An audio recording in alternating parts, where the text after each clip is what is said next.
ایک گہنے جنگل میں تمام جانور مل جل کر رہتی تھی۔ اس جنگل میں ہاتھی، شیر، ہرن، خرگوش، بندر اور بہت سے دوسری جانور بستی تھی۔ سب اپنے اپنے کاموں میں مشغول رہتی تھی اور جنگل کا ماحول ہمیشہ خوشگوار رہتا تھا۔ ایک دن جنگل کی بادشاہ شیر نے سب جانوروں کو بلایا اور کہا، ہم سب ایک دوسرے کے ساتھ تو رہتے ہیں، لیکن ہمیں مل کر جنگل کو مزید خوبصورت اور محفوظ بنانا ہوگا۔ خرگوش بولا، ہم کیسے یہ کر سکتے ہیں؟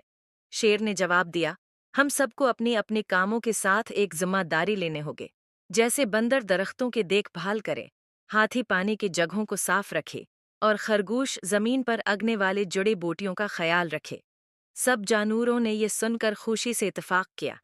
اب ہر جانور اپنے حصے کا کام کرنے لگا۔ بندر نے درختوں کی شاخوں کو صاف کیا، ہرن نے ندی کے کنارے اگنے والے پودے دیکھی اور ہاتھی نے تالاب کو صاف کیا۔ چند دنوں میں جنگل پہلے سے زیادہ خوبصورت اور محفوظ ہو گیا۔ سب جانور مل کر رہنے لگی اور ایک دوسرے کی مدد کرنے لگی۔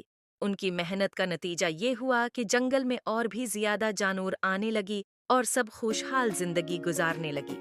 یہ کہانی ہمیں سکھاتی ہے کہ اگر ہم مل جل کر کام کریں تو ہر مسئلہ حل ہو سکتا ہے اور ہمارا ماحول بھی بہتر ہو سکتا ہے۔